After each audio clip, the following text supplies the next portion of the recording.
So Ruto cannot reach us. By the time he has been told what he wanted is not going the right way, to a petition. And he has told you, I would say, I rose finance bill, everybody. Oh, Mkubwa Mzuri, I said, boss, this thing cannot be accepted by the people of Kenya, and we'll have an egg on our face. Kenyans will not take this finance bill. He took me to task. I said, no. I told the Secretary to Cabinet, Masi Wajau, put it on record for posterity. I have said, no, it will not work. So when it did not work, we went to Cabinet. I wanted to revisit the matter, Kakata. I said, boss, can we go back to what I had said? After the agencies brought a problem. The worst, of course, is when JB's child was abducted by the National Intelligence Service. And he called me, William Ruto was out of town, and said, Deputy President, my son has been abducted. I'm talking to everybody. They are taking me in circles. This is not acceptable. And for your information, if your child is missing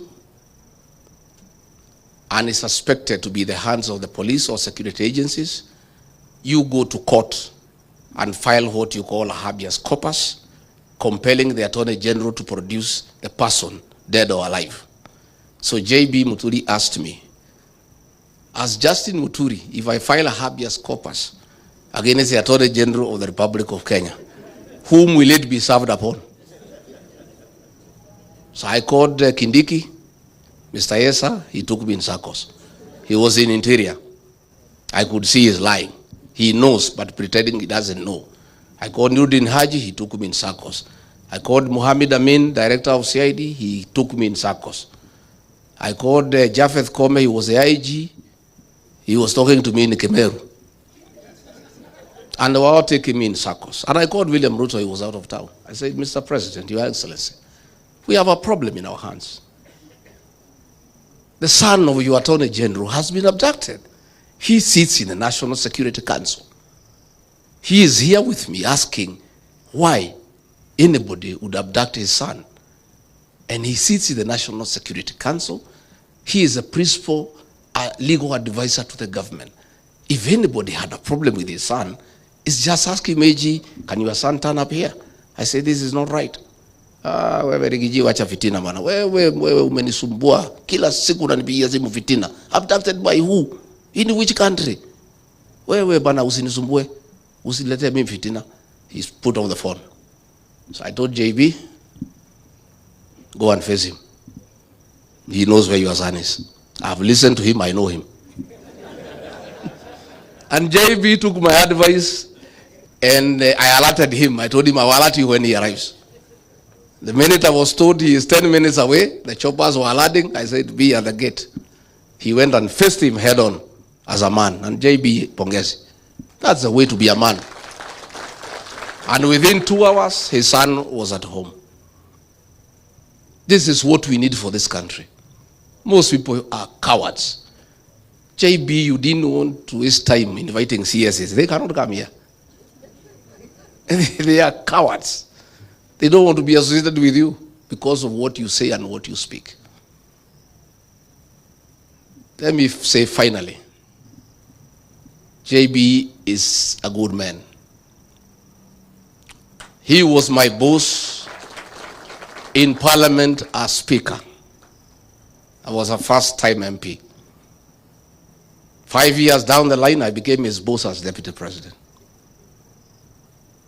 He respected me in my new position. All the other MPs we came with from Parliament had nothing but disrespect and distaste for my new position. But this man here said, God has given me this opportunity, we must respect authority.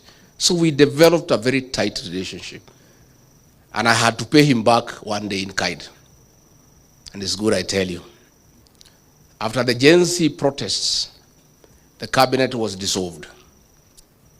And William Ruto was struggling on what to do, bring Raila and his people in, this, that, and we let him do what he wanted to do without too much argument.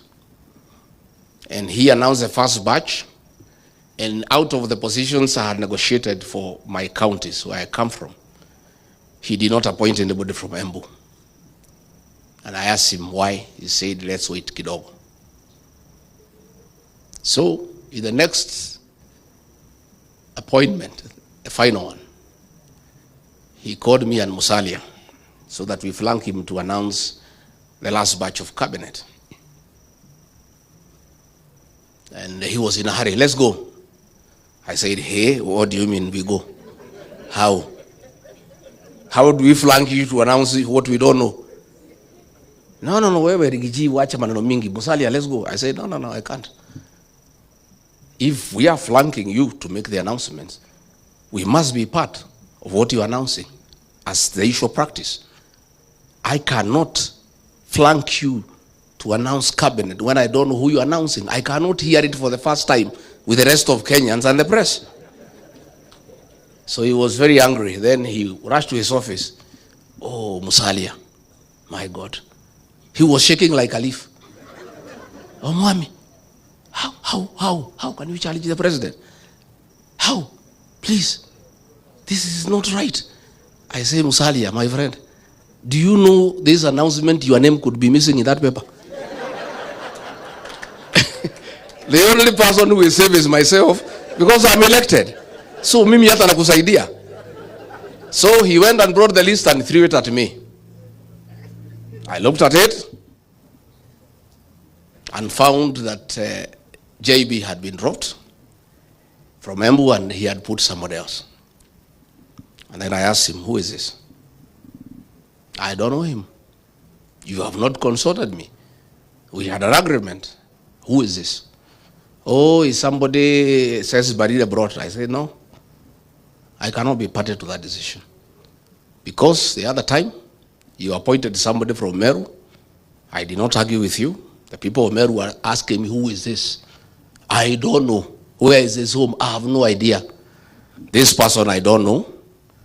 So if that is your choice, go ahead and announce. I cannot accompany you to make that announcement. He said, wewe Rigathi. Hii ukabila yako itakufikisha wapi? I said, Mr. President, I am not party to that decision. How do I accompany you to announce something I'm not part of? And the people of Embu will be asking me, who is this? But if I'm not there, just go ahead and announce. He kept quiet like 3 minutes. He said, he threw a pen at me. He said, toa hiyo mtu weka hiyo JB yako hapo. This JB, you are crazy about this JB. I said, but Mr. President, this is a good man. And I chair the cabinet committee. This is a solid minister. All the other people you are putting and you have returned, most of them are useless. I sit there and I have listened to this man. And he means well for this country. So why do you want to remove him? What is it that he has done? So he said, chukua. Mimi nikachukua kalamu, nikafuta hiyo mtu na kalamu ya wino, nikaweka Honorable JB Muturi. Nikamurudishia. But then I told him, because I know you, if we go there and you announce the other name because I think that is what you want to do, I'll walk away when the press is live. So that's how JB Muturi got his job back. And after that, I was thrown away and he followed me. I'm sorry I was not there to defend you another time. So I want to say, as we celebrate JB, this country is blessed with a great leader, a steadfast man, a great man. And JB Muturi, as you have been told to put order into this table. If the formula of nominating a single presidential candidate favors me, and I'm elected as president, you'll play a very important role in my government.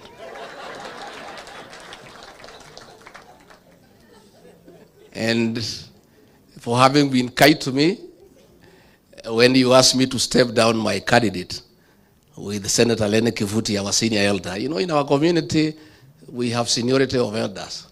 If Lene Kivuti summons me, I'm a junior elder in my community, and gives direction, I just have to honor.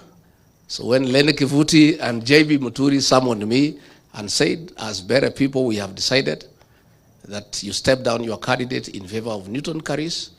I agreed with the 2 senior elders from our community because that is the way things should be run. So, JB Muturi, please take us to Bere with Senator Kivuti and call the people of Bere North to order. Because Kasongo has put 300 million shillings so far in that by-election. Senator Lene Kivuti, you must lead us there to rubbish that money in 6 hours.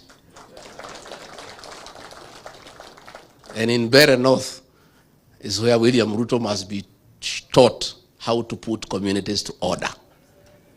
And JB Muturi, mimi nakutakia mema. I'm sorry I've taken a little bit longer, but I wanted to tell you about this man.